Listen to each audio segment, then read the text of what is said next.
Get ready, get ready, get ready. It's Let's Talk Business with Cheryl J. Cousteau, and I'm here for the second hour of our show with my co-host, Dr. Shani Davis. Hello, hello. As we still navigate through this pandemic, we are not in Touch News Radio studio. We are still doing this show via Zoom. And so, to our radio listening audience, the YouTubers, all of those that are on our social media platform, we thank you. We thank you for your patience. We thank you for spending your lunch break with us. We have two phenomenal guests on our show today. Be sure to use your Facebook if you wish to ask the doctors a question. Yes, we have one, two, three, and a soon to be, three doctors in the house today. Woo! So, Dr. Davis, I'm excited, but I'm glad we got these therapists because I need to pivot a minute. I'm going to introduce them, and then I've got a question for both of them for some HELP. All right. Our theme today, as you know, Dr. Davis's show, it's Catch the Show, that's all up in your medical business. And this one, and she'll elaborate a little further, is mental health. And mental health matters. I'm here to tell you today, it matters. So let me welcome first Dr. Shani Simmons. Welcome to the show. I know that only you can tell our radio listening audience who you are and what you are all about. But just to give them a snippet, Dr. Simmons, also known as Dr. Shani. So let's start practicing this right now. Dr. Shani, welcome to the show. She has a reputation as an outstanding clinician, trainer, and administrator. Dr. Simmons has excelled as an innovative troubleshooter and with an ability to process complex situations promptly. She has a knack for empowering mental health professionals by motivating and equipping them to deliver services to very challenging populations with empathy. Now, Dr. Shani, what else would you add to that? My goodness, I want to hire you. Can you walk around with me? That was great. That was great. So yes, you're right. I am Dr. Shani. I am committed to our community. I think that's the thing that's most important. It's how I got here, gratefully across the street from Dr. Shani Davis. And our practice exists so that we can make sure that quality mental health care is available and accessible at affordable rates in the community. I think that's the most important thing. There's a lot of things I could, go into, but I think most importantly for this month, the goal is so folks understand that mental health matters, it is available, it is accessible, and it is affordable. And thanks for having me. And you know what? At the end of the day, that's really what's important. You, with all of your amazing credentials and what you both had to do to get to this point, I love that you both just want to focus on what your practice can do for the community. Now, I'm going to take this opportunity to go ahead and introduce Dr. Kimberly Kinsler, and we're going to come back and hear from our expert. Now, I've had the pleasure of meeting Dr. Kinsler many years ago, an advertiser of DSI Black Pages. And she was really the first licensed, I guess you could call psychotherapist I met. But she is a licensed clinical social worker. She has worked in the mental health field for many years, treating a variety of mental health concerns with individuals of all ages, including children, adolescents, adults, and families. Thank you for your service. As a veteran of the United States Air Force serving at duty stations in Texas and Germany, Dr. Kinsler understands the unique needs of soldiers and military families. I love that. Dr. Kinsler, what would you like for our audience to know further about you and your practice? Okay, I'm Dr. Kinsler, and Cheryl and I go, like she said, go way back to probably like 15 years, I think. When I first started, I think I just I was transitioning from social work to psychology, so it's been a really long time. I am a licensed social worker, a licensed psychologist as well, and we have a full service behavioral health practice here. I am an Army vet, and what we do here is we provide um, counseling, we do psychological evaluations, we do medication management, and once a month we also do a free autism screening for the community. That's one of the things that we have additional expertise in is autism assessments. I worked for the school district here for about 10 years, and I'm really glad to be on the program today because May is Mental Health Awareness Month. And that's very exciting for us. One more thing I'd like to share about our practice is that I'm all about diversity, as surprise. So we do have multiple languages here, and that's even more exciting. We've got Spanish, Greek, Farsi, Tagalog. So we are all about diversity, and I'm just glad to be here today to talk about mental health. Thank you, and welcome again to both of you. This is just phenomenal. The fact that I've known you for so many years, Doctor. The two Shanays have known each other and they're neighbors. But listen, I'm going to turn the show over to Dr. Davis. But here's what I want to challenge you both, and this is where you can help me. I oftentimes will say, catch the show that's all up in your business. Today, I'm going to let you a little bit into my personal business. The matriarch of my family, the Brooks family, it was a small family. My grandparents had 3 children. My mom, Frances Jennings, was the baby. The older sister was Margie Brooks Nickerson, and the only brother was Virgil Brooks. And so she passed, and we got to celebrate COVID drive-by birthday party. We got to celebrate her 90th birthday. And I'm sure you may know her. She's a member of First Baptist Church, Dr. Davis, Marnice Mitchell, and Deborah Wilson. And that's their mom and my mom's only sister. So they're all together. They're all together now. She was the last. And I would say to both of you, and I love the fact that you work with such a diverse group, with families that have gone through the loss of a loved one. It's difficult in and of itself, but during this pandemic season, when you couldn't, go visit them or love on them, hug them, kiss them, it's been tough for everyone that has experienced this.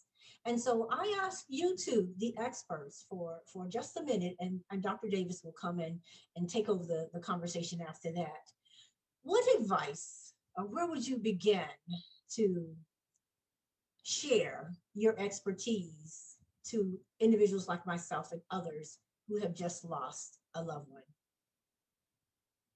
Dr. Kinsler? Okay, thank you. That's something that's touched everyone, even if it hasn't been a family member of yours. I don't think there's any of us at this point who doesn't know someone who's lost someone, be it friend or family or immediate family. So loss is very prevalent, and I know we're going to talk a little more about that as the program goes on. But and of course, what makes it more difficult is that we oftentimes can't say goodbye. So we all have these rituals that we do in our families. We have funerals, we have wakes, repast. Yeah, there you go. That's the word I'm looking for. We have to repast, and we can't do those the way we once did. And that makes it harder to cope because all of that goes along with our healing process. It helps us heal.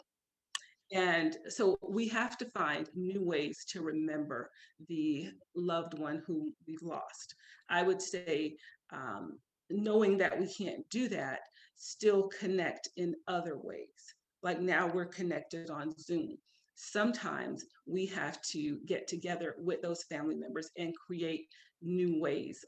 I spoke about grief not too long ago, and developing new rituals for this time that we're in to say goodbye, because what we did before, none of us can do that. Cremations have increased significantly because we can't access that.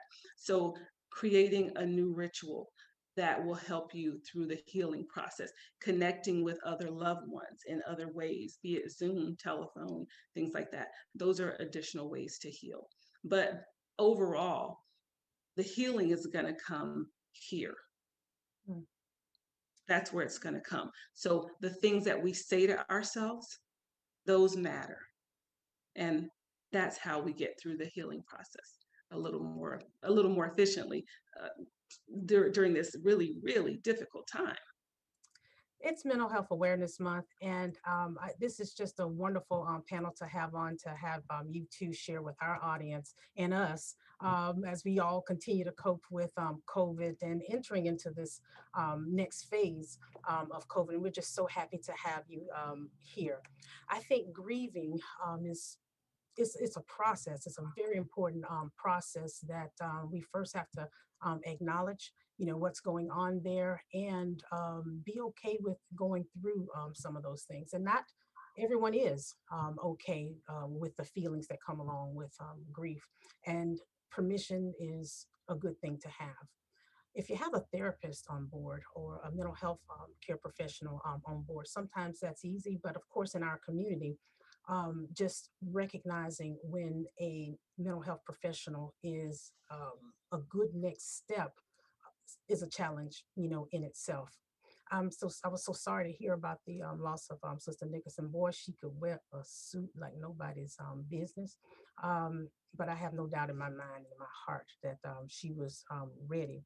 When we talk about, loss of a loved one, even loss of these freedoms that we've had in this season of COVID, what are some of the signs? What are some of the signs that we are ready for counseling, or that counseling would be a good idea to seek? Would love to add here. I think one of the things we have to be very careful about is not comparing. And grief is one of those areas where we do a lot of comparison, or people have these imaginary timelines in their minds about you should be done by now, or you still sulking, those kinds of comments that are very common in some of our cultures.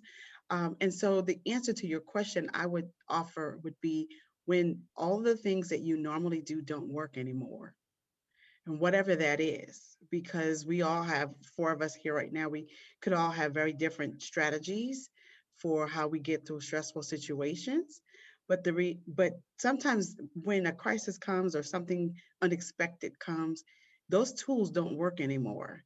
And helping professionals is another tool. I tell folks, you don't have to discard all the tools that you have in your box, but sometimes we put the wrench down because we need the hammer. And so you can consider that the therapist is another tool that you're adding to the toolbox, and don't see it as a threat to the things that you previously done. Now, there are times where we do need to discard some things because they haven't been helpful.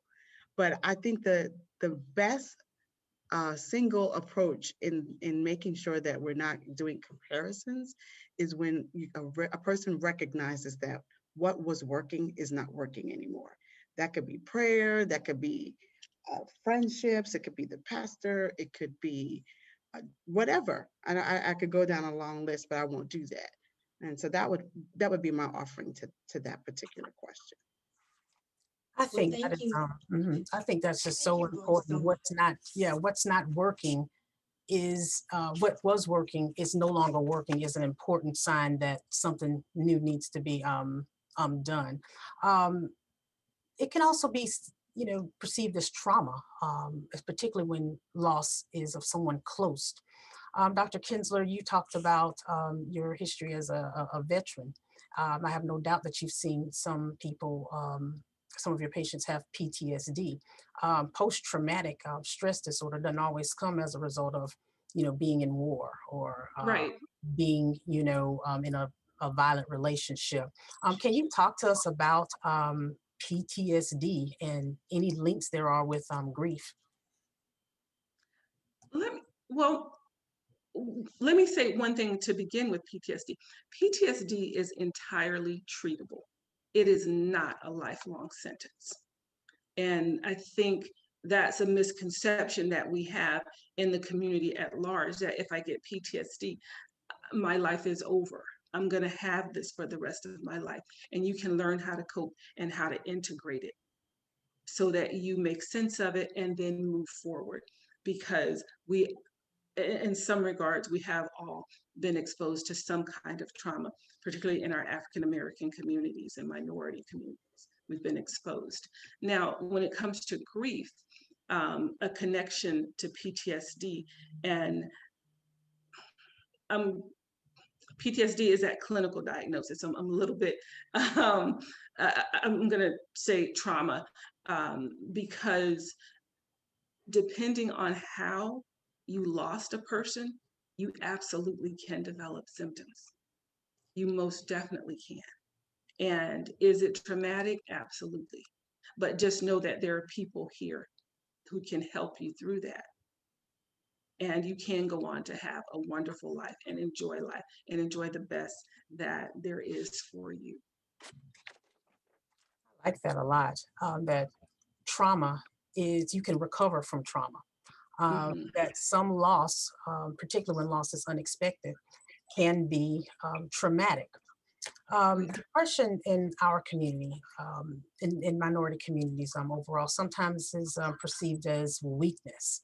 And we deal with it with, prayer or ignoring it. But going to a healthcare provider, considering medication, that sometimes is not even a consideration.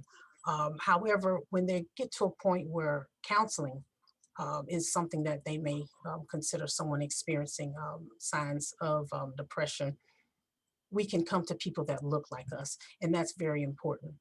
I've learned that African Americans don't experience mental health issues any more or less than white people. However, our issues tend to be more related to violence, and trauma and loss and things that are, so significant. Depression is lifelong. It's manageable. It is chronic, unlike the trauma of PTSD, even if it's associated with grief. What do you do that's unique and different for our community in managing depression, each of you? And how would you say we are most successful in managing and living with depression as African Americans? Dr. Kinsler, you want to go first? I'll let you. I'll let you go first. That's fine. Okay. I I'll say this. I find that in my work, as it pertains to depression, a great deal of my work is debunking the myth of what depression looks like. Depression, generally, when you hear the word, you see this very stereotypical image that comes from media. Generally, someone who's incredibly lethargic, unkept, in a disheveled space, in the dark, overeating. It's like a bunch of just a very drastic, a very exaggerated example of what the symptomology can consist of.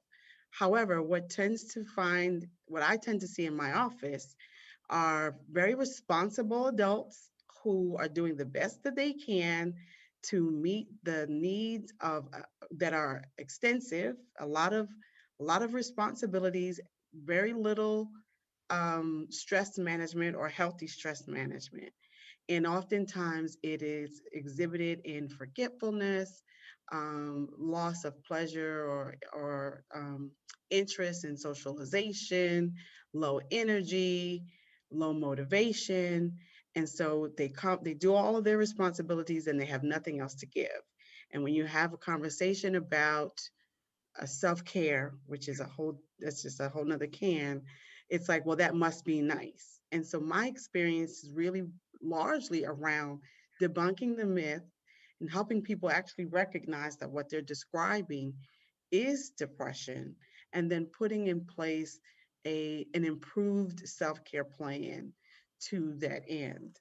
And when I spend a significant amount of time with someone in that experience, oftentimes as we peel the layers back, they're not living life in a way that is authentic to themselves. And that means a lot to a lot of different people, but that has been one of the common trends that I've found, that they're living up to a host of other expectations, and life and their responsibilities is really kind of being snuffed away, snuffing life out of them. And so we spend a lot of time really digging at that and making sure that in the midst of that, medication is a tool that is available to them, because we often have to debunk that myth as well, that you're crazy if you go to get medication. It's like, again, what do you need to be able to show up fully and live life in a way that you feel good about yourself at the end of the day? And if that means you need to see Dr. Kinsler, you need to see Dr. Shani, then that's what that means. And we'll deal with the stigma along the way. That was whole. Dr. Kinsler. That was very good. The one thing I would add, you mentioned, seeing someone, you alluded to seeing someone of a similar ethnic background. That is very difficult. That is very difficult. I was reading something recently, and it said that the number of African-American male physicians in 1960 was like 2.7%. And in 2018, it was 2.6. That's it. So it's a challenge. It is a challenge to find someone that looks like you. And that, I think that's one of the things that keeps us from seeking that healthcare. Because when I approach depression, I frame it as a difference between the life you have and the life you want to have. And now, if the life you have and the life you want to have, if it's like this, then it's not going to be that much of a problem. But the wider that gap, the more you have symptoms. And that's when depression comes in. When the life you want is over here and the life you have is over here. That gap, that's depression. So that's what we try to do. We try to bring that closer together. And if medication is needed, we frame it differently. We do our best to normalize mental health treatment so that when you come in, you won't find a clinical setting. You'll find something that, just looks like home. It looks like home. You're comfortable, and that's what we want you to be. We want you to be comfortable and know that we're doing everything we can to take away the stigma, because that's really big. Yeah, I think removing that stigma is really important. And in my office personally, I've done that too. I've taken away that whole sterile look and put some signs of, nice affirmation and uplift on the wall. What are some of those signs? Dr. Shani, I love saying that. Dr. Shani mentioned some of the atypical ways that depression may present in minority populations, particularly. It sounded like you were, describing a strong Black woman, lots of things on the plate, doing this, doing that, forgetting stuff, all the time. I'm wondering about myself. So, but lots of stuff on the plate. And then you have poor coping strategies and wanting to do more self-care. It just being that thing that's just out of reach, time to enjoy life. You had mentioned loss of pleasure, in doing things. Also, what are some of those classic symptoms? And of course, that was a strong Black woman that I had talked about. But if there are different things that we may see in Black men or children, I'd like you all to bring those things up. I want to throw something in really quick about the strong Black woman myth, because the idea of the strong Black woman, I think now we're hearing more about how that is that myth that society has, that Black women can and will do everything. Yes, we're strong, we're resilient, but you know what? We need help too. And when it comes to medication, if we're hurting, we need the same dose of pain medicine that you'd give to everybody else, because we hurt too. So I just want to throw that out there. But strong Black women, one of the things that we see is that facade. Sometimes we may see depression we may see it manifest as a facade. I can do anything. I don't need help. I may be, I may cut you off at the knees as soon as you cross me. But what often happens when you get behind that facade, we find out about a woman who cries in the shower because the water can run down her face and no one will know that she's been crying. Someone, if they're married, they cry silently on their pillow at night because no one can hear, because there's no safe space. That's some of the things that we see in women. And that is depression. Mm. That's another way that it manifests. And that's why myself and Dr. Shani exist. We're here to help. Yes. And I would add, for men and women and men, particularly that the example Dr. Kinsler mentioned about the woman that like cut you off at the knee when you mess up, like you get one time to mess up with me, that woman, that's a level of irritability and anger, which are very common presentations when I work with individuals who have depression, people of color. It's very common to see a level of irritability. Think about it. If you don't have a whole lot of energy, you got too much on your plate, you're not feeling well, you don't have time for foolishness. And so it's possible that you will come off short with people, be considered abrasive, impatient, and aggressive. And so those are other examples of manifestations that I think go unnoticed in the population. Those labels, though, sometimes when those words are put out there, she's unapproachable. He's so aggressive. Those words sometimes are triggers. What can we do to better deal with that? If you've counseled someone that has come to you for depression, and they're talking about a lot of things in the workplace. I have patients that I know that there's depression, on board.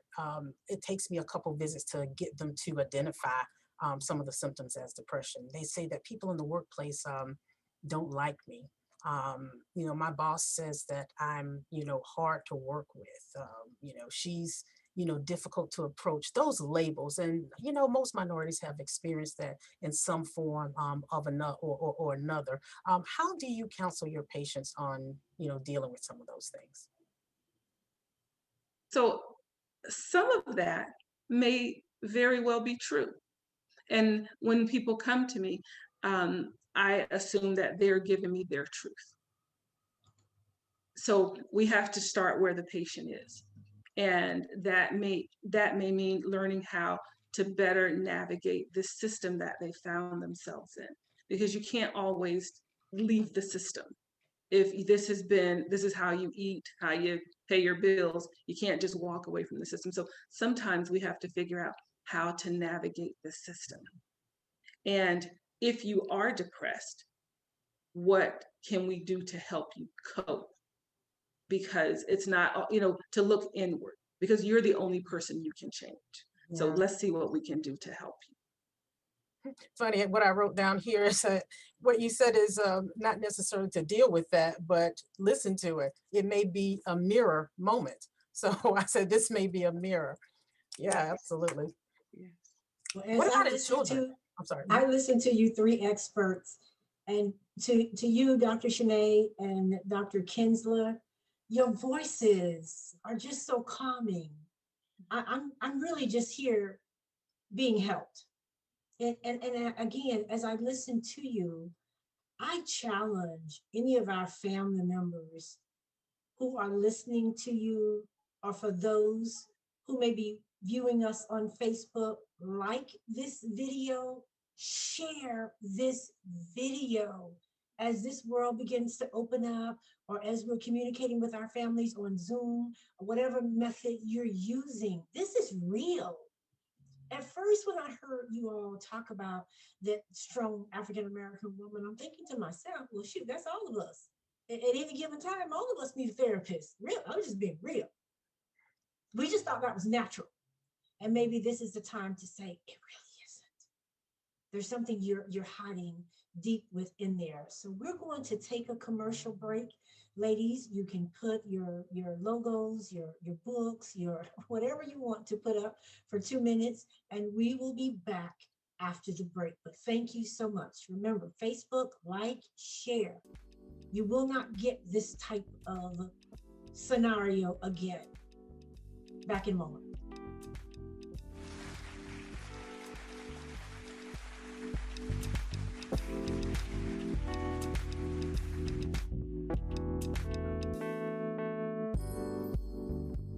Welcome to Calvin's Barbershop. You all got to see this. I don't even want to know what you're looking at on that phone. Well, you should. I was learning about the dangers of high blood pressure and that we need to get ours checked regularly. High blood pressure can increase the risk of heart attack or stroke, but this text program can help keep it at a healthy range. Just text Barbershop to 97779 to sign up. I'll get right on it as soon as I'm done with this baby panda video.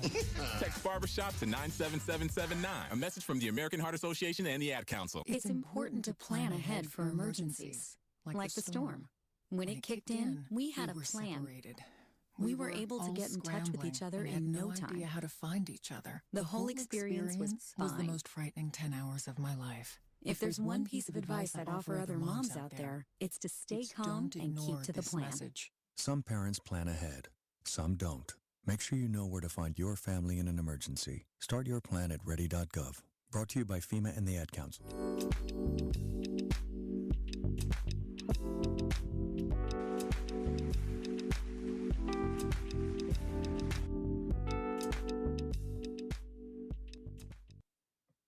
And we are back. Thank you so much for tuning in to Let's Talk Business with SJC and my second hour co-host, Dr. Shani Davis. The first half hour has just been cathartic for me. Dr. Davis, our guests are just phenomenal. Indeed. So stay tuned. It's part 2. Like, share the video, and share this information, this amazing conversation. Dr. Davis? We were about to talk about some of the things that may manifest in our minority children, particularly in this atmosphere of COVID.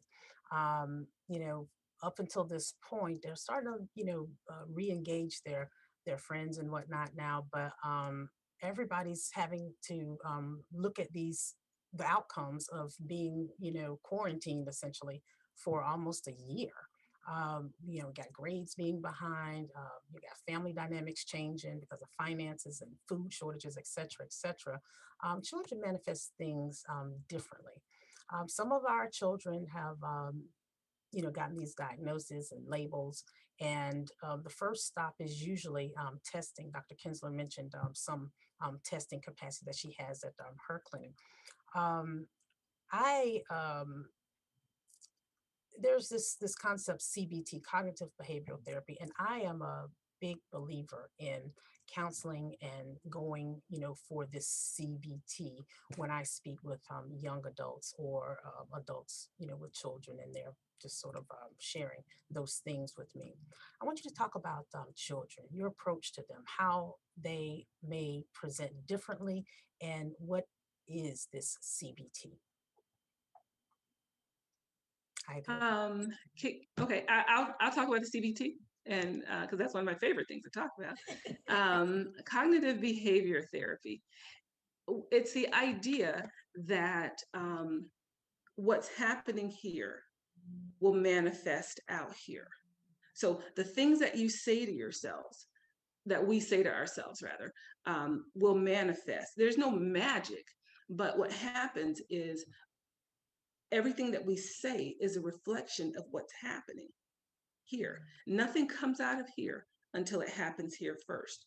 And I am a Christian, and I recognize that although you may not find it in mental health literature or psychology, CBT comes directly from the Bible, where it says, as a man thinks in his heart, so is he. And the premise of CBT is that we can learn to adjust, we can reframe the things that are happening here.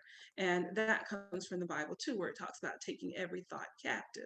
We call it cognitive restructuring, a number of things, but it's really a psychological take on some principles from the Bible.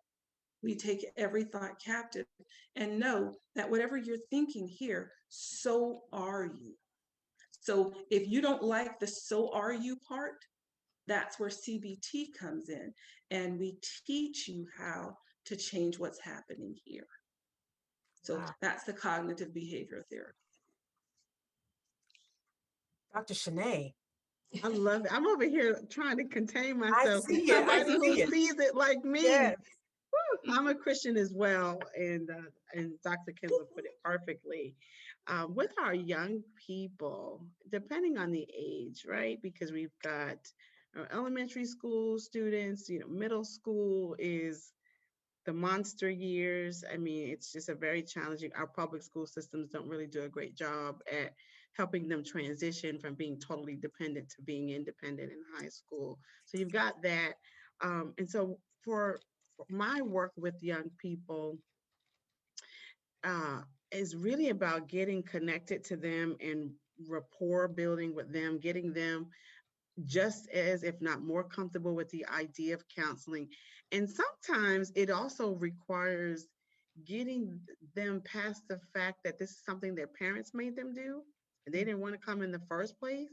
And especially if the parents are at the heart of the issue, that is not uncommon, where it's really a family issue and not necessarily a young person's issue. However, in this age currently, we are experiencing our young people when they are not well, they're it's more intense and more severe, it's just more significant than what we've seen in the past. I I don't want to scapegoat technology, but it is a major influencer. And so we're seeing a lot of challenges with anxiety. Your comparison is an assault weapon to your life, and our young people are inundated with comparison with the amount of time that they spend on social media. And so, and this is where we're doing all of life right now in the middle of COVID. It's all in the internet, all in the screens, and we can put our best picture up and all these great things, and our young people oftentimes just don't have all of the skills necessary to navigate that material. And so really getting them grounded in basic, and someone said they're not soft skills, they're necessary skills. Basic skills like eye contact, self-esteem, um, speaking, self-advocacy with respect. These are some basic things that are necessary to begin to help them even get what they need. Because sometimes what they need is some parental adjustments in the home. And then to get them to recognize, again, that word normalization, right? There's some things that are just normal to the process of child development. And then there's some things that we need to take a look at and helping them walk through that process for themselves, that gap that Dr. Kinsler talked about, what you want and what you have is not different for young people. They're little individuals too. They need help walking through that, and sometimes they just need language to help them express that. And so the work is ever evolving. When you're working with children, I often use a lot of manipulatives. I'm not trained as a play therapist, but play has to be a part of the process because you're not going to do well just talking to a young person for 50 minutes because that's what their parents are doing all day long anyway. So you've got to find ways to connect with them, use some cultural humility that is applicable to the generation, the age that they're in, and really just kind of get down to their level and understand what their needs are. And that looks different because the times are changing. Now, you've mentioned some words that I think is just jargon for your discipline, or maybe not. I'd like you to talk more about manipulatives. Manipulatives. My question was kind of encompass the kinds of exercises that you use as a therapist to reach, to engage, or to execute your CBT. But I'm like, she uses manipulatives? Yes, my apologies. No. It's just Manipulatives And It's just cultural and tangible. techniques of cultural humility. Tell us Okay. about those things. Okay, my apologies. So manipulatives are just things that you can manipulate. They're tangible. There may be a toy, it may be artwork, it may be a diagram. In my office, I can break out Tinker toys at any given moment. There are things that help the individual grasp the concept that you're teaching in a tangible, visual, manipulated way. So that's the manipulatives. Okay. Cultural humility. So I'm of the opinion you can't be competent culturally because culture is constantly changing, and we went through this wave of get culturally competent. And the challenge is culture is a moving target. It is constantly changing. And so if we maintain a sense of humility around topics of culture, that means that I recognize that I might be familiar with your background or not, but I'm willing to be a student in your world. You teach me what the variables are. I said I'm a Christian, but I have Muslim clients. We have to talk openly about what that means to them. What is Ramadan, and how does that impact what we're talking about, and begin to incorporate that in the strategies and the recommendations and the resources even that may come into play. And so cultural humility is basically is a philosophy that you're not an expert in anybody's culture. I mean, there are four of us here. We probably share some things, but there's probably a lot of things that we don't share culturally, because culture is not limited to ethnicity. We've got age, we've got religion, we've got, workplace. Dr. Kinsler is a vet. So there are a number of other areas where culture comes into play. And so it's really maintaining a position that I'm an ongoing, lifelong student and using the information that you give me to help you get where you want to go. That's awesome. All right, and that is awesome. And I'll take this opportunity, Dr. Davis, to direct this question to Dr. Kinsler, and she can decide what manipulative she would like to use in helping us understand the differences between psychiatry, psychology, and all Christian spiritual counseling. Dr. Kinsler. All right, that is a good question, and believe it or not, most people don't know. And even the roles that we have, those are even changing. So let's start with psychiatry. The psychiatrist, that is your individual who's gone through medical school. They've completed a residency, they've done their fellowship, they can prescribe medicine. They can do counseling too, although most do not do strictly counseling. Most of them do medicine and some counseling, but they are the ones who can prescribe medication. Your psychiatric nurse practitioners, they can prescribe medication as well. As far as your psychologists go, your psychologists, they can do counseling, and they'll often do psychological testing as well. In some places, they can prescribe medicine. Laws are changing. I know DOD, and in some states, they can also prescribe medicine. But here in Florida right now, your psychologist would be the one to do counseling and do psychological assessments. There's another one that you left out, which is your mental health counselor. They also do counseling, and your licensed clinical social workers, they do counseling as well.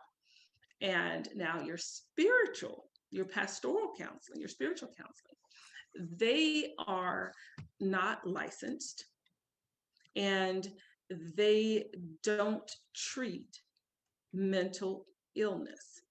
They don't treat mental health concerns. What they do is they talk to you and give you biblical counseling based on the Bible. Now, your licensed clinician will be able to incorporate the Bible or whatever it is you draw strength from as they help you, because that's what we do. We often take a strengths perspective and look at what helps you cope. And we bring those things to bear in the session. But your pastoral counseling is not licensed to treat mental health concerns. And so you really want to draw that distinction. And most pastors, if they recognize, hey, I think there might be a mental health concern here, they're going to refer you. They're not going to continue to just say pray and that's it. They're going to refer you to a professional. The good pastor. Praise God. A good, there you go. There you go. A good one would. And Dr. Shani, what would you add to that? I think Dr. Kinsler hit it on the head. The one of the things that I communicate about the distinction between pastoral counseling and clinical counseling is the fact that while you can go to both, you cannot use your insurance to get pastoral counseling. And because one of the goals is to bridge the gap and break down barriers, we want people to be able to use the benefits they're already paying for. And so we say, try it. Go to a mental health professional, any of those levels being appropriate for your need, and get that need met using the benefit you are already paying for. Oh, and that's a great I just point. like Insurance is so important. Dr. Kinsler? I just want to add this, that when you're talking about licensed professional, you're talking about people who've been specifically trained. Mhm. And there's also a liability factor that enters in. So they're not just throwing out random advice or saying, here, take this medicine, give it a shot, hope it works. No, there's a liability factor. So when you are dealing with your life and your mental health, you want to deal with someone who's trained to address it properly. Absolutely. And we certainly wouldn't want anybody just throwing it up on the wall and seeing what sticks. And that's why we have the experts. My go-to person is Dr. Davis, one of the reasons we have this show. And so, Dr. Davis, I love the fact they've broken it down. You're in a position now to where you can refer your patients and others to experts like Dr. Kinsler and Dr. Shani. And so what would you add to that, Dr. Davis? I would add that, we are holistic beings. And, my practice is called Your Best You. Okay. And I like to emphasize that we don't exist as just diabetes or our heart disease or even just depression or our weight. We are holistic, different facets of our life, financially, spiritually, health wise, where you work, if you work, excuse me, inside or outside, and things like that. All of those things affect us in a holistic manner. So if our thought process is off, if we have a mental health condition, yes, bringing a mental health professional onto the team is absolutely the right thing to do. The patient has more confidence in the provider, mental health provider, the pharmacist for giving medicine, if that's on board, the healthcare provider that touches them during the office visit. They feel safer to convey what's going on so that everyone is better able to, get the details and provide care that is most whole and appropriate and individualized. COVID has affected a lot of, people in different ways, especially a lot of businesses. Healthcare is not absent from that effect.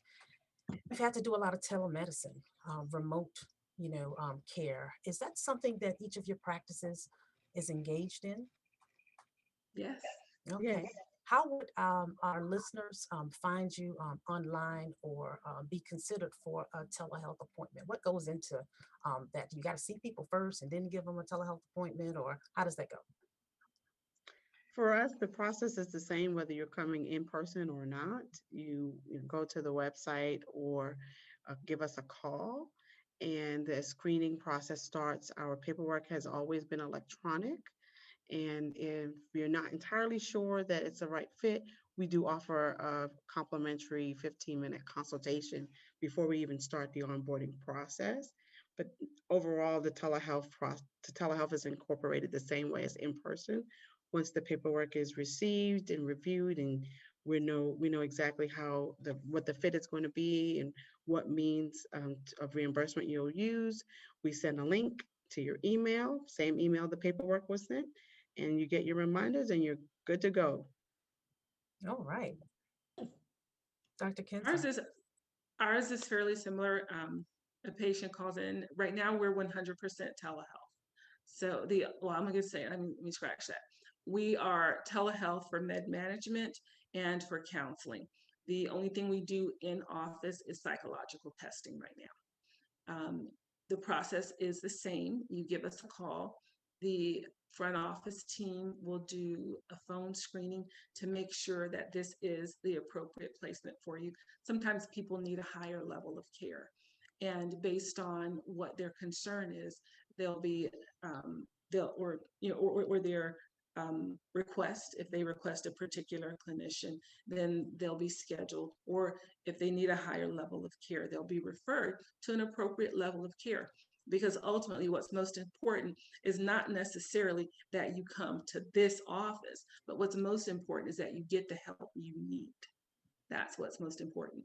And you give us a call. You can reach out to us on email, as on our website as well. But we are going to be hybrid starting in July. So we'll have some days in the office and then some days telehealth. That's just a transition. I guess everyone's kind of making that transition at this point. Yeah. Absolutely, especially since, well, of course, every month is Minority Health Awareness Month with the Let's Talk Business with SJC show. We always focus on minority health. However, we take an opportunity here to make sure that everyone knows that it's so important to be vaccinated. To be vaccinated means that you have a different level of freedom that we did not enjoy before. We know that our COVID-19 vaccines, all of them, do allow you to be out, excuse me, and have a lower risk of being infected with COVID-19. Also that you have a lesser chance of transmitting the virus. Certainly we'll be healthier, have less opportunity for death and hospitalization, but more importantly, to get the virus and transmit the virus, vaccination is the way to secure yourself and your family against those things. Our infection rates in the nation have gone down as a result of it. Certainly, this does not mean, get vaccinated in lieu of your social distancing, your regular hand washing, your mask wearing. And the evidence of that is that our flu season this year has been virtually non-existent. It's because we've been taking those nice, clean precautions. So with that said, I'd like for each of you to give us 3 good pointers of what we can do in terms of recognizing that a mental health concern may be afoot and how to seek help. I'll start. I think that we talked a little bit already about recognizing that there may be a gap between how we are and what we want to be. And the word that I prefer to use over mental illness is wellness. I'd like people to consider what it would require for them to be well, and to consider allowing a mental health professional to support them on the journey towards that. So that would be my first point. Consider what you need to be well, which gets rid of this idea about being crazy, which does float around still, believe it or not, in our community. So that would be my first point. What is it that you need to be well, and consider allowing a mental health professional to journey with you towards that? Try, and try again. We don't stop going to Walmart because they didn't have what we want. We don't stop getting our teeth cleaned. We don't stop getting our gynecological exams because we waited too long, or the receptionist treated us the wrong way. And so I want to urge people to consider to be persistent in that process of finding the right match, because sometimes you will get someone that doesn't fit well. Someone might fit beautifully for Dr. Kinsler, but I might not be the right fit for them, vice versa. And it's true for all the rest of our colleagues, whether they are as skilled as we want them to or not, right? Because there's also a variant in skill and training. And then the last thing I would say is to invest in being well, and not just looking well. We have historically invested a great deal in whatever it takes to look well. We spend much more than a copay on manicures, pedicures, hair, outfits, Easter outfits, Mother's Day. We spend much more than copays on that. So I would say invest in your mental wellness, so you actually are well and you don't just look well. Awesome. Love that. So we have invest in yourself. Um, Certainly you take insurance, but there are ways to see, mental health professionals, even if you don't have insurance. Um, Maybe at the end of the hour when you tell us how to find you, etc. If there's a self-pay plan, you can, add that. You said keep trying, be persistent. If someone doesn't work for you, don't let that, untoward experience, take you away from the health seeking process, particularly when there's someone out there that looks like us. I'm sure we refer to others. And also, let's not call this mental illness. This is mental wellness, because it is a part of who we are holistically, our mind, body, and spirit connection. Dr. Kinsler, give us your points. All right, I love that. I love the idea of congruence, where the inside matches the outside. So your outside can't be flying fabulous, and then your inside is crumbling. I love that. So I would say take a look at any things to be on the lookout for as signs that you might need to talk to someone and get a little bit of support. Would be any changes in mood and just your overall well-being. If people start to ask you, "You okay? Everything going okay?" If you start hearing those questions, take note. Sometimes people on the outside can see things that we can't necessarily see. So be tuned into that. Any changes in mood, any changes in well-being, how others interact with you. And again, that gap. Have you noticed that there is a gap? Is this the life you want? Do you always find yourself thinking, well, I wish, I wish, I wish? If that's the case, then you may need a little bit more support. I would also add physical symptoms. Most people, in fact, most psychiatric medicine is prescribed by primary care physicians. So has there been a change in your health status? Do you find yourself going to the doctor more? If so, that could be a sign that you might need a little bit more support. And that's what we're here for. You're right, Dr. Shani, it is a hard call to make, but by all means, pick up the phone. We are here to help. Nothing is worth, I'm gonna go a different route. Nothing is worth giving up. Nothing is worth, there is help available. Nothing is worth the loss of life or any of that. Help is here. We are here to help you. That's awesome. We want to take this opportunity to thank our two specialists. Oh my goodness, our licensed specialists.